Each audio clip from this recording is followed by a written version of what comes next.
welcome back to the show our friend Gil Moore from the Canadian band Triumph. The new one is coming out, the tribute, Magic Power, all-star tribute to Triumph.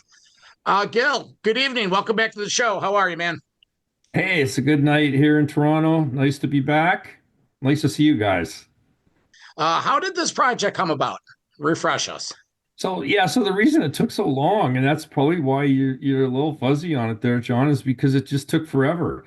And the reason it took forever is because of COVID. So, Mike Clink started this, and then the next thing you know, all the recording studios were closed down. You couldn't travel properly. You get quarantined. All of that stuff kicked in, as you'll remember. We all remember. And so he had to navigate his way through. And, I think a lesser man might have given up altogether, but he was determined to, get it done. And of course, being in Los Angeles is kind of the hotbed of a lot of the best players in rock and metal. There's many of them that live there. So he soldiered on. And yeah, that's why it took so long. That's why it's finally happened now. It was that whole COVID slowdown thing. Gil, how did Mike get involved to begin with? Because I was reading up, was he the genesis of this idea, or was you guys in the Triumph camp that said, hey, we want to do this? No, this was Mike's baby. I mean, and our record company, of course, provoked it in the very beginning, I suppose. But, when we were approached about it by Roundhill, we just went, well, there's only one guy that we know that we would trust. We worked with great producers over the years, don't get me wrong, but and some of them are good friends like Eddie Kramer, but Mike is in a special place by himself with us. And so we stayed in touch since he did Sport of Kings with us, and he was just the logical guy, and he showed all this enthusiasm for doing it and said, yeah, put me behind the board and let's see what we can do. So we gave him the keys and away he went. And why was it why Mike's was idea it? to? Oh, No, sorry, Jen. I was going to say, why was it the idea of to do a tribute album the right plan?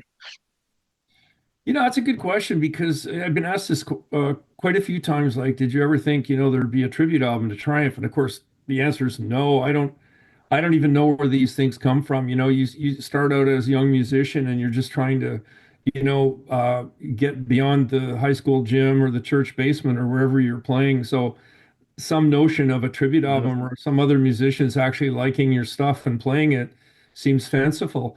And that stays with you your whole life. When I look at so many of the musicians and singers that are on this tribute album, I'm their fan too. So it just sort of takes your breath away in a little bit to see all those names lined up there, those great guitarists, great singers, great drummers, and it's humbling for the Mike Rick. I can speak for Mike and Rick on that one too. I know we all feel humbled by the whole experience and whose grateful. idea was it to?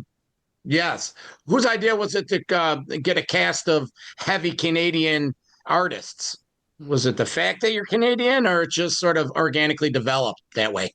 Well, I mean, if you look at it, I don't know what the breakdown would be, but there's probably 50 um, contributors on that record. And I'm not sure I've never been asked that, John. I don't know what percentage of them would be Canadian. I mean, you've got, Alex and Lifeson, of course, and the Hmm. boys in Envy of None. Maya's an American.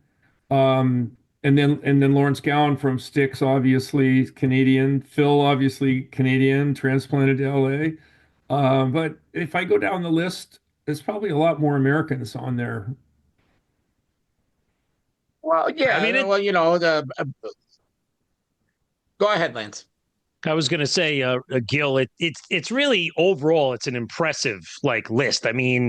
Just for our listeners who are listening to this episode, just to name a few of the performers on here: Dee Snider, Mickey Thomas, Dorothy, Slash, Paul Gilbert, Nancy Wilson, Kenny Aronoff, Joey Belladonna, Jeff Keith, Dean Castronota, Nita Strauss, Jack Blades, Red Beach, Brian Tishy, and so many others. And that's the non-Canadian group.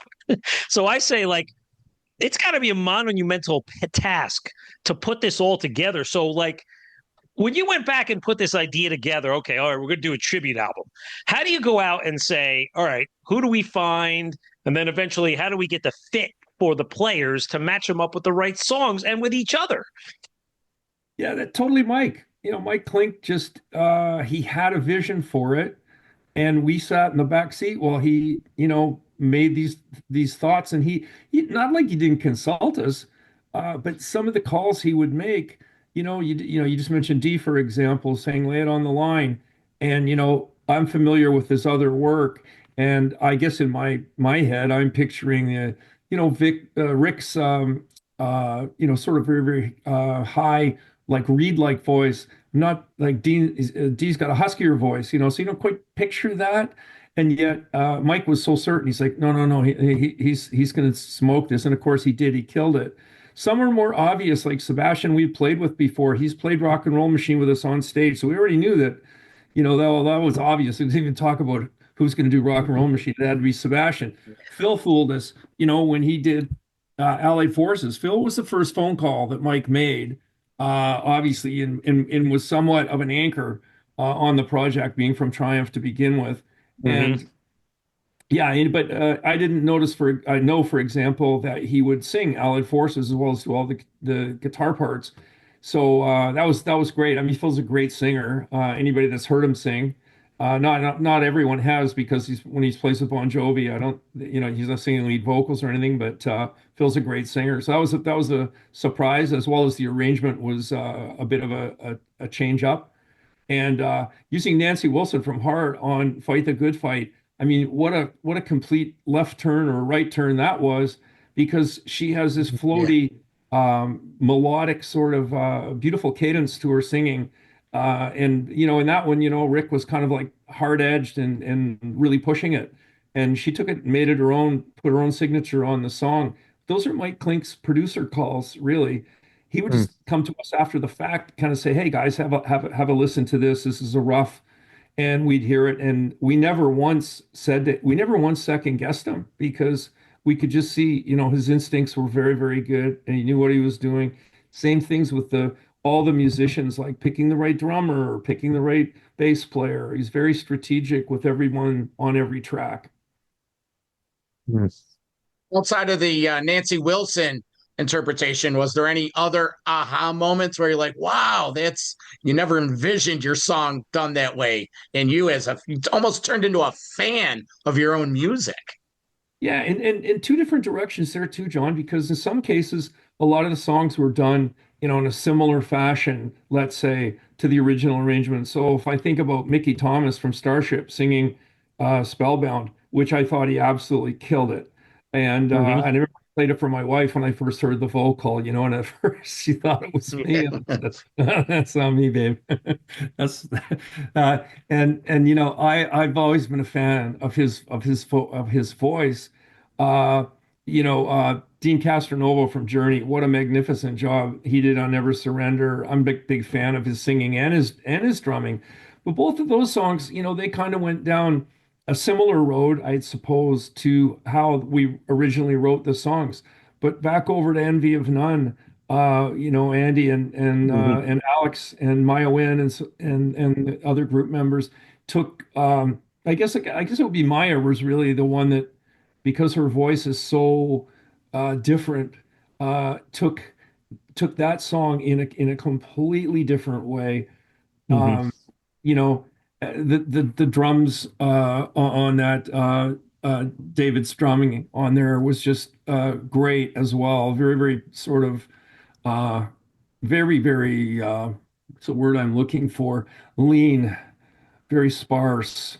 And Alex's guitars, Alex has got a certain technique, certain signature style that, all the years in Rush, everyone knows Alex's guitar signature. It really made that their own song. It's nothing like Triumph's version of Blinding Light Show. So I think fans will get a kick out of that, like hearing it like a new song. How many times were you guys in the studio together? Was it all remote? Was it the span of 2-3 years? What was the recording process like? Believe it or not, John, it was closer to 4 years or maybe even 4.5. And again, back to COVID, it was because recording studios were shut down. We'd originally planned we were going to do a bunch of recording at Metalworks, here in Mississauga, and we were going to do a bunch in LA and some in New York. But what ended up happening was, the travel just became sort of impossible. So it was like everything kind of was bundled into Mike's World in Los Angeles, and East West Studios down there is a great studio, and some others. They worked in Slash's studio, I know. So there were some logistical challenges, and it was tougher when you had an artist that was New York based, or from the Northwest, like Nancy. I mean, there was different people that were harder to get involved. Yeah, Envy of None did their track up here in Canada, so that was one that was completely remote, I guess I would say. But yeah, all in all, there were a heck of a lot of logistics to contend with. It wasn't like business as usual, and you can just, Yeah. get in studios and, not have to worry about masking or anything like that. You can imagine if you have a drummer like Tommy Aldrich pounding the drums, man, he's exhaling a lot, or Kenny Aronoff or Brett Fitz. There's a lot of air coming off those drummers, right? Not to mention Sure. the vocalists. Yeah. Gil, It's I funny. want to circle back to Blinding Light Show because, I'm starting to get a little warm. I'm warming up to Envy of None, as a hard rock metal fan. It's different, right? But I think she's got a beautiful voice. The new album, John and I have been having some debates about it, but I saw the name on the list and the song you chose to marry it up, it was the perfect fit just because of the type of song it is. And you're right. Yes, it's different, but I think that was the perfect marriage. But then I think of some of these other ones, like you mentioned Mickey Thomas. But how about Joey Belladonna on Magic Power and then Jeff Keith on Hold On? I mean, to me, there's segments on this album where you go through the 12 or 13 tracks and you're like, oh my God, what a vocal performance. And then others, you're like, man, these are just straight out rockers, like the Dee Snider version or whatever. But, comment a little bit about, let's say, some of the other vocalists that performed on Also, there. like Jeff Keith, for example, you mentioned, like he killed Hold On. And that song up here in Canada, by the way, was just the subject matter for Music Monday, which is the Coalition of Music Education's annual event. So it was sung across Canada by 200,000 kids in choirs and high school bands playing it and so on. Just a week ago, last Monday. But Jeff's spin on that song was fantastic. And I'm hoping that what we did up here in Canada on Music Monday somehow going to ricochet, more interest, as that, sort of circulates and all the high school choir videos and stuff come out. So it'll be interesting to see, where that song goes. And Joey Belladonna, I'll tell you what, singing drummers, so they're on the top of my list. Yeah. Him I and, know. he and Dean, right? And with Anthrax, who would know he would be the right voice for that song? Well, one guy knew, Mike Clink, and of course, when he played it for us, we were like, "Holy smokes!" What an amazing, absolutely amazing vocal. Yeah, I mean, I think of like the powerhouse, like another one of my favorites is I Live for the Weekend because there's a lot of variety on there. I mean, you have up and coming rising star female vocalist Dorothy. I mean, she's all over the place. She's like a rising star. And then you have Tyler Connolly, your Canadian mate, and then Slash comes in and does a little guest appearance there too. But you got the dual trading off vocals, and then you got this like guitar work and then additional guitar work with Slash. Yeah, so that was never a duet, of course. When we recorded it, it was all my vocal. And that was one of Mike's ideas to have the sort of the yin and yang going at the same time. And then he kind of picked it up with the guitars too, because, originally it was all Rick's guitars. And, this was a way to, I don't know, put some additional spices in the recipe. And I think he really reinvigorated the song. I Live for the Weekend was a song in various cities that just seemed to really, really hang in over the years, not as much of a top 40 anthem or anything like that, but a lot of the big AOR stations would just play that religiously every Friday. Why, I don't Mm-hmm. know. Oh yeah, Good that's how dog. it goes, right?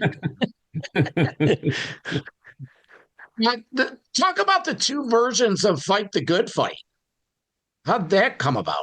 So again, Mike thought that because Nancy really took it in such a different direction vocally, And as I said earlier, this beautiful melodic, softer touch, feathery. I'm searching for words here, but I just look at it as kind of like Nancy Wilson cadence. It's like it's like this.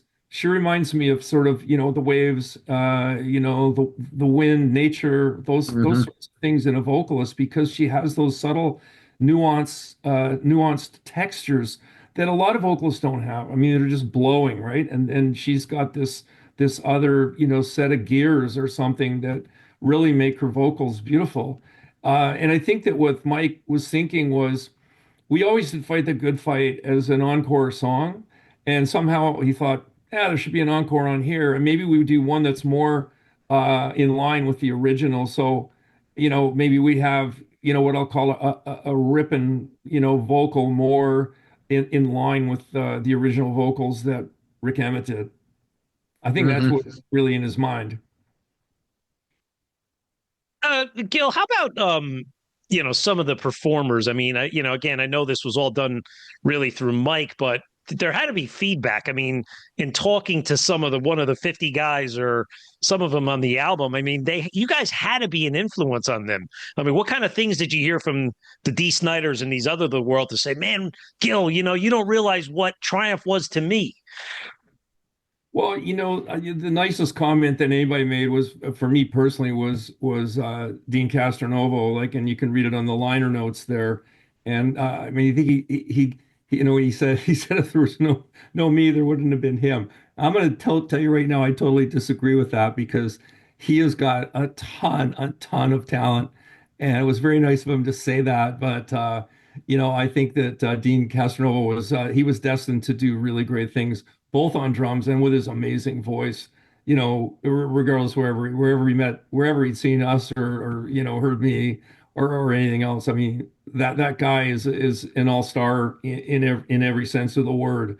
But it was very, very nice comments. And yeah, well, there was a few others that came back through the studio just to Mike. People said things, like in the studios and did some photos with him. They've done some nice things on social media. I mean, Sebastian he breaks my heart. The stuff he says, it just he's so kind, and he goes right back, to Peterborough where he grew up, and we played in Peterborough Memorial Gardens, of course, many times, and so he relates right back to that, before he was hitting the big time with Skid Row, and he was just in the audience. So you hear these things, and they're very nice. I got to say that the musicians, and everyone involved in this project were so gracious. The things that they said about Triumph, and it's hard to tell. I don't take compliments all that well. I just find that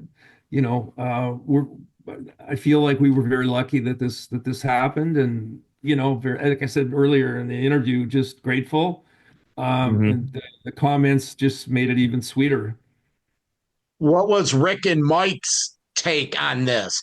Obviously, you've been taken by this. Did you three have a chance to get together and talk about it? Were you ever there during the recording at any point? What'd they take out of this? We were never at the recordings because they all took place, somewhere other than Metalworks. Originally, we were going to be around for some of it, and there were some musicians that would have been asked to perform, but the just wasn't feasible during COVID to record up here and have Mike have to travel up here and maybe get quarantined for 2 weeks or something crazy like that. Like, as far as Mike and Rick, honestly, I think the comments I'm making, I can speak for all three of us. We talked a lot about these tracks, John, when they would every time Mike would have a rough cut, like he would send it up, and we would bounce it around amongst the three of us because he always wanted our feedback, and we gave him some feedback, but most of the time it was, Mike, you're doing a smoking job here, and we don't want to start being backseat drivers. And I think really our record company, Roundhill, I think they probably felt the same way. I think they were getting rough cuts and they were just going, this album is tracking really, really good. Mike is very methodical about what he's doing, and he's made great selections. There's been no foul ups or got to do this one over again because it was the wrong day or the wrong group of people, and it just didn't work. Like a bad line in hockey that can't score goals. No, that didn't happen. Gil, speaking of hockey, I gotta say, I mean, Mike is the only guy we haven't had on our show, and I'd like to get him on someday because my question always is, back in those MTV days, he always wore hockey jerseys on stage, and like, does he still have them hanging in some closet? Probably.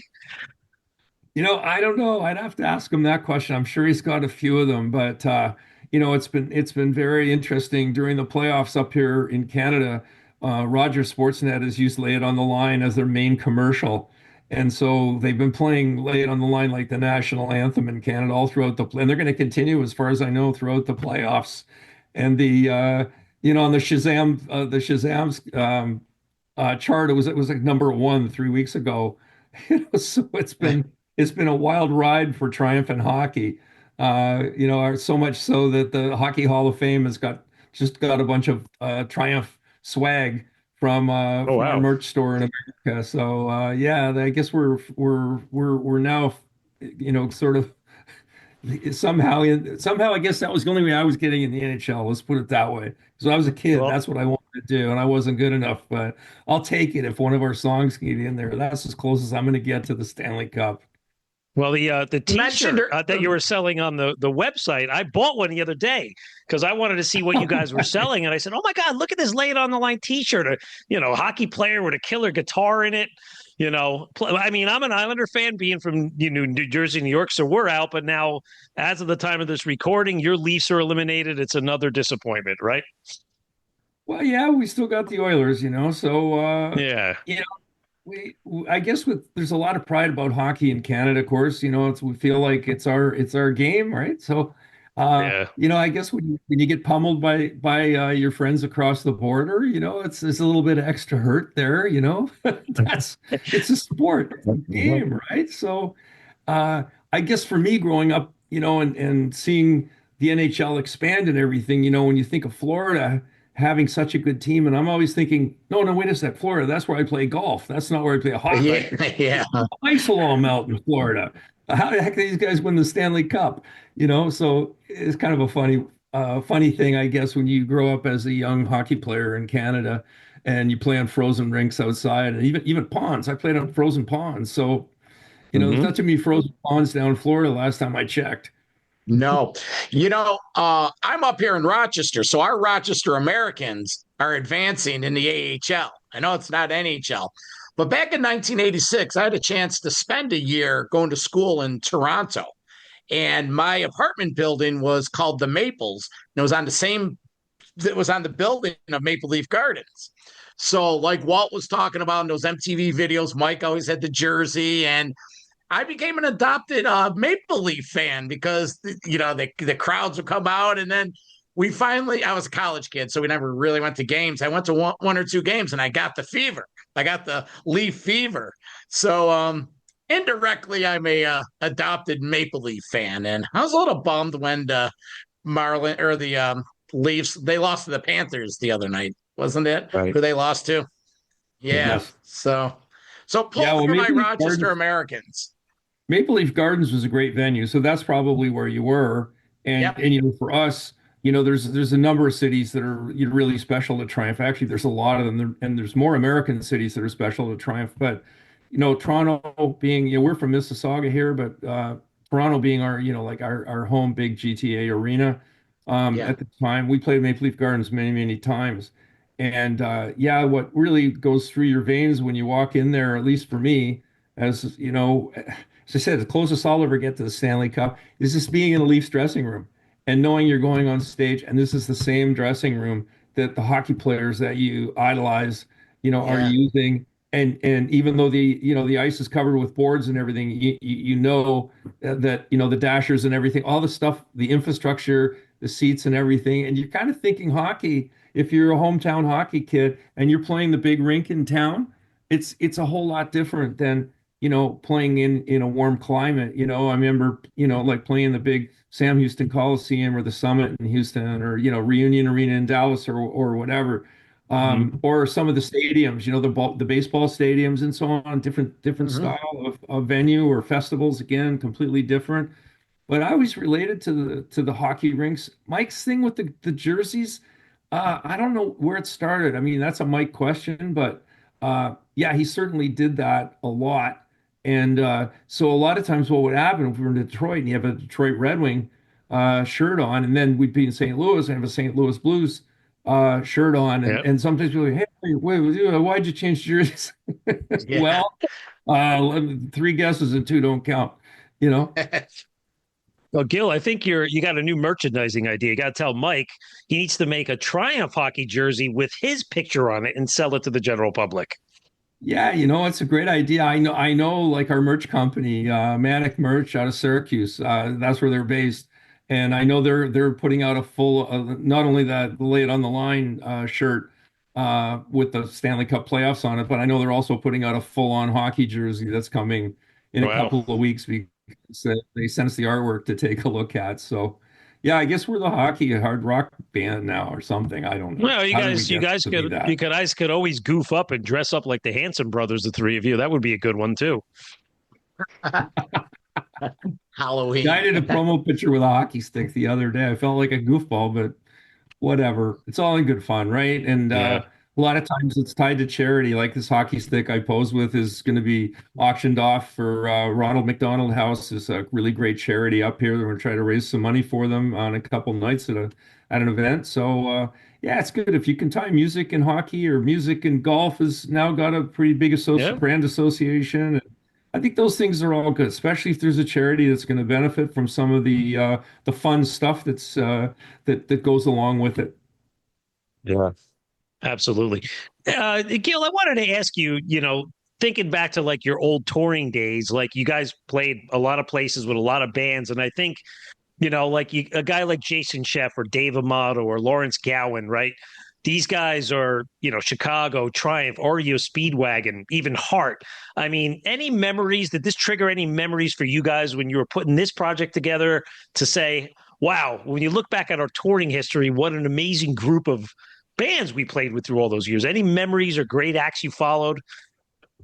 Yeah, I mean, I think, when you kind of follow all your contemporaries in a way, especially bands that are sort of, you're crisscrossing with when you're touring, uh, and a lot of the times, you're I guess becoming a fan of those other artists, not just the older bands. So as an example of the older bands, of course, I've always said, Ian Pace's drumming and Deep Purple was something I was really hooked on. John Bonham, very much hooked on Led Zeppelin and John Bonham's playing.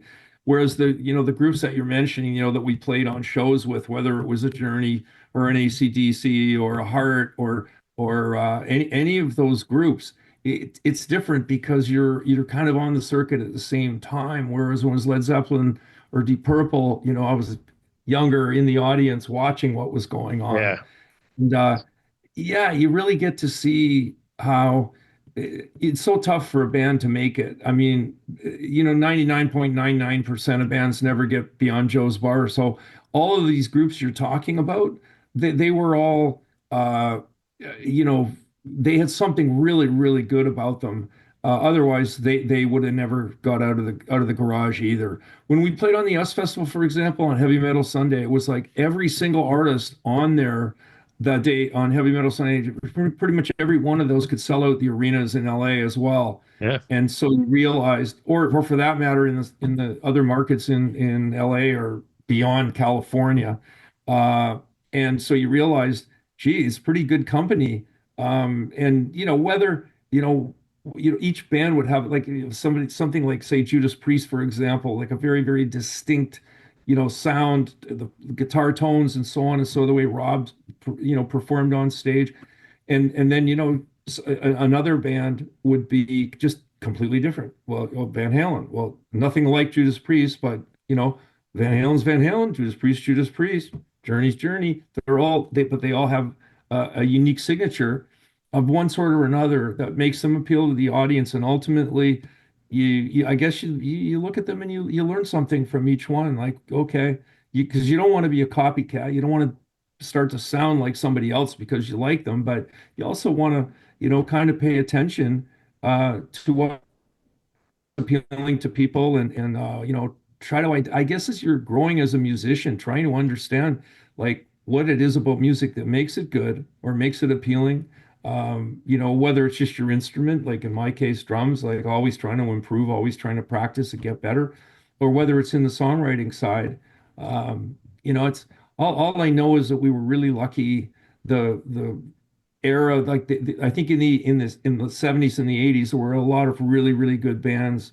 A lot of really good music was made. There was a great radio setup, throughout North America. And so Yeah. the cool thing for a group like us is we got to go to all the small markets.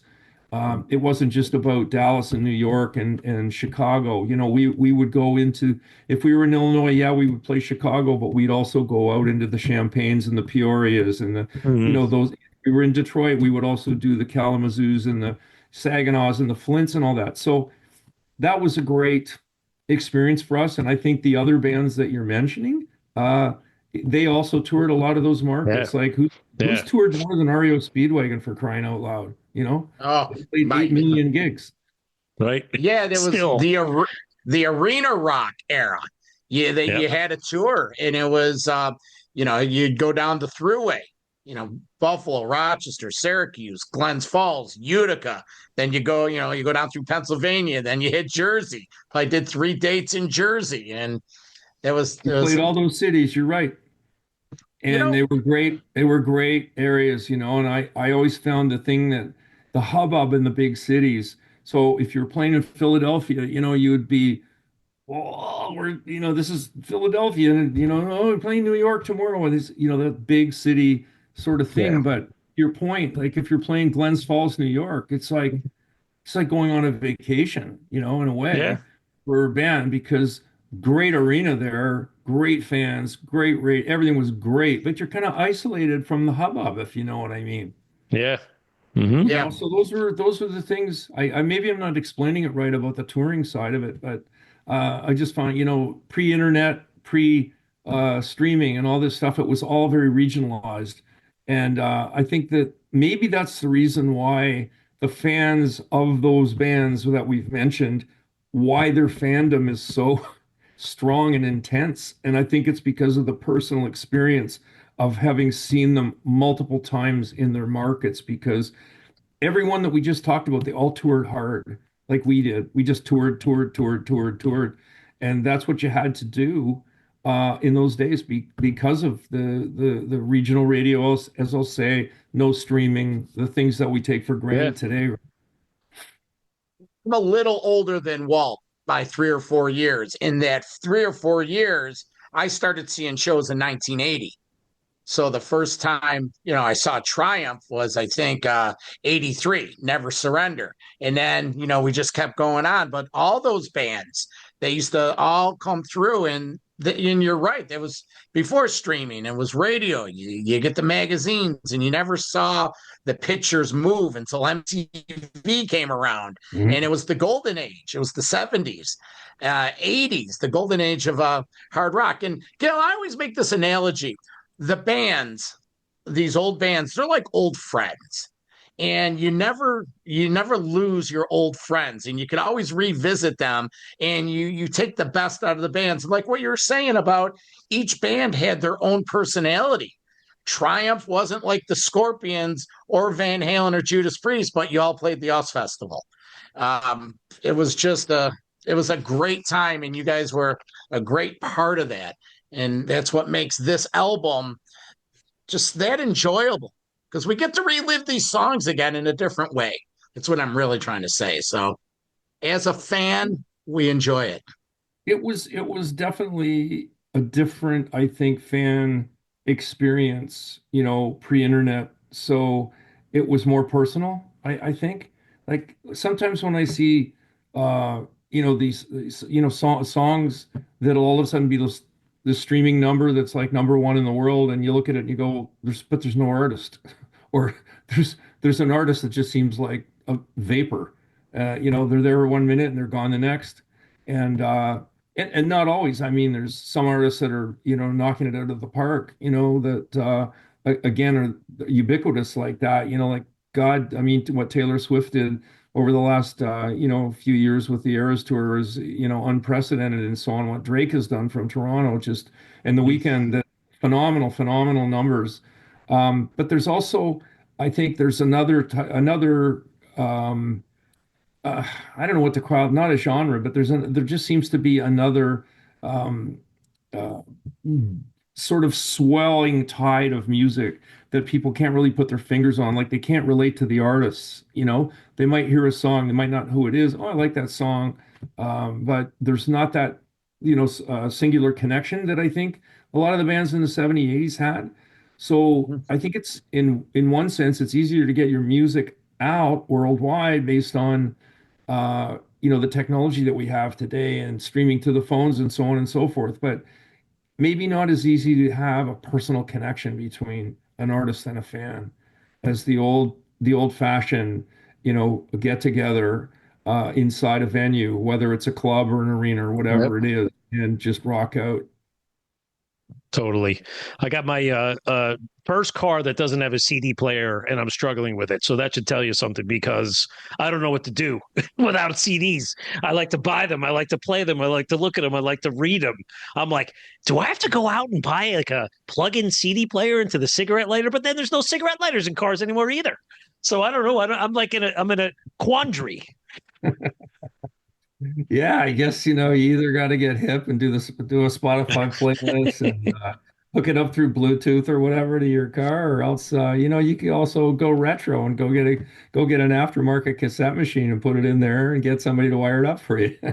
Or I was thinking I'll buy like a 20-year-old car. That's just got low mileage or something. Well, it doesn't matter, because Saturday morning when I was taking my 10-year-old to her softball game, it was about 8:30 in the morning, and I was playing the new album in the car, and I got shushed. Gil. That should say something. Dad, it's 8:30. I'm ready to softball. Shh, turn this down.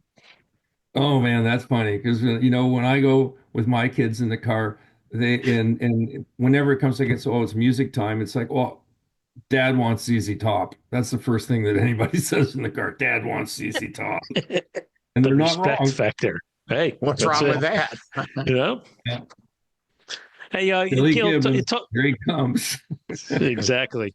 Gil, talking about like your website, I've noticed like there's a lot of good stuff up there on your vault, merchandise, old pictures, personal pictures, memorabilia, ticket stubs. Like, how do you decide what goes up there? Because I mean, you guys probably have thousands and thousands of artifacts that you could throw up there. Honestly, Lance, we can't. We can't keep up with that stuff. So, Greg Ross, who does our merch from Syracuse, he looks after all that, and he keeps pushing us, and hey, could we do this, could we do that, and I have some really really good help at Metalworks. So there's a team there, and they'll come up with a lot of the ideas, and Andy Curran from Envy of None, who's a personal buddy. Andy helped us with a lot of that stuff. And you realize, we've got stuff sitting around that people just would get a kick out of. And the only way I can relate to that is I have to go back and say, okay, so when I was a fan of, and it doesn't even need to be music, it could be sports, and I can go back and I say, okay, so if I became a fan when I was young and I could have found out these details about, say I'm into golf. So if it was a famous golfer and I can find out some cool stuff about how he practices or little, backstage stuff, I'll call it. I can relate to that. So if you're a Triumph fan and something that Mike and Rick and I might just think is kind of nothing, but it's got some intrinsic value just in curiosity or something like that. So Yeah. Greg's going to keep developing that. He hasn't got all the time in the world to spend on Triumph. He's got other stuff to do too. But we're trying to do that. Just the fans have been so great to us, and I think what happened when we did the documentary in which came out in 2021, the feedback off the documentary was unbelievable. So part of that whole thing was realizing, you know what, these people didn't forget about us. We cannot forget about them. So therefore, any way we can do something like, and this is why the tribute album, when the Round Hill wanted to do this, we thought, well, heck, yeah, if you can do it, and you know the guy could do it is Mike Clink, but if you could put that together, that'll be really good for the fans because it'll be something different, something new, and because we're not out there touring, it's a way to kind of keep them engaged with us, I guess you'd say, and not Yeah. just, be a memory that just kind of fades away. Yeah. Well, now you're talking about the old memorabilia. What about the new stuff? You have a Rock and Roll Machine collectibles. Give us a sneak peek on that. What's that all about?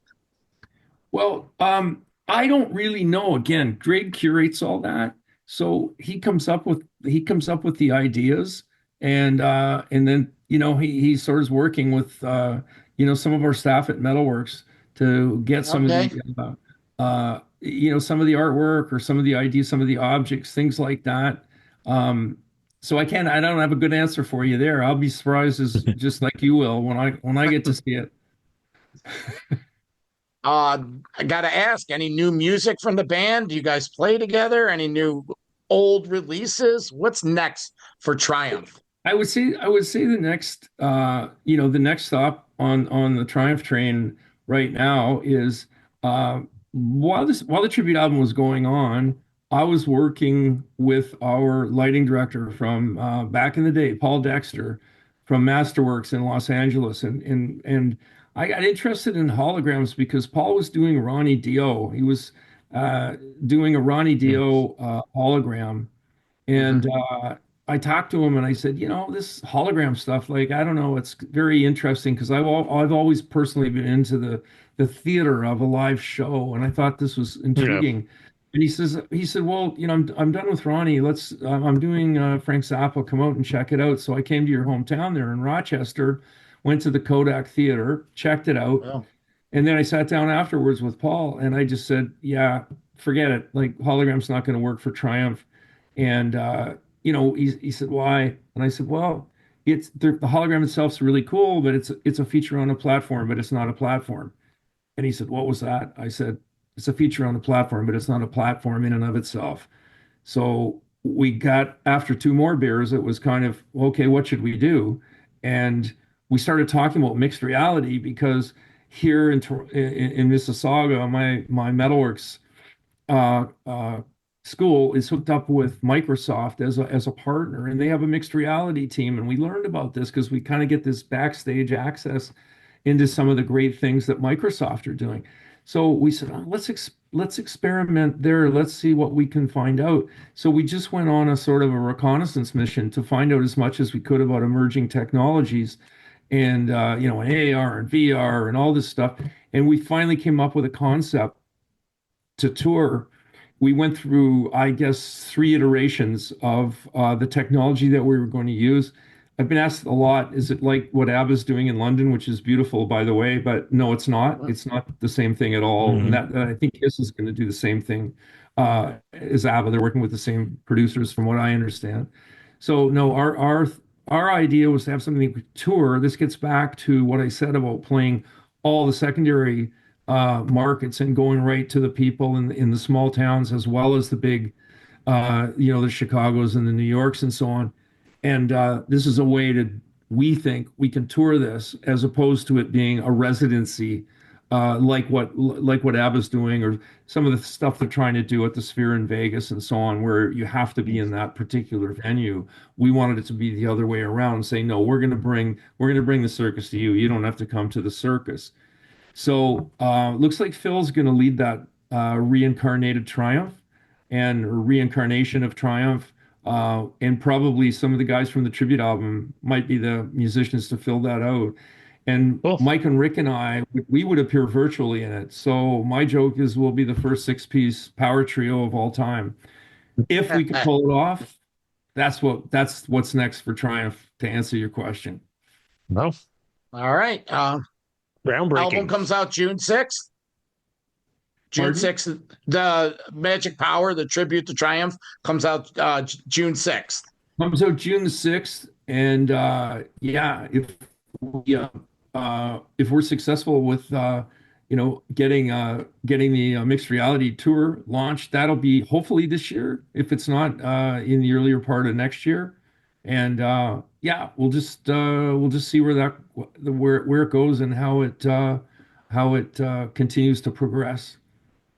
Then you could come back and play the Kodak Theater with all this. That's a good venue, that Kodak Theater. It is, and part of what we do, we have to do, because there is a certain element of, I'll call it magic or trickery in a lot of the visuals and so on and so forth, because it's all very emerging technology. So you need a proscenium, you need that black backdrop. So if we were to get it into arenas, we have to come in and actually construct a proscenium out of black drape and so on to make it all look the way it's supposed to look. But that's the genius of Paul Dexter. He's the master of all the visuals, and he has a great team of guys behind him that are in the content development side of things. So it's quite exciting. I like challenges, and this is a big one. Sounds it. Well, TriumphMusic.com, everything about Triumph, what they're doing, what they're going to do, what they did. That's your one-stop shopping. And again, Friday, June 6th, Magic Power, All-Star Tribute to Triumph. Gil, thanks for rearranging things today and joining us. It's always fun talking with you, and we love our neighbors to the north. Well, we love our neighbors to the south, too. So make no mistake about that. A lot of this, hyperbole that we all get bombarded with online every single day about news.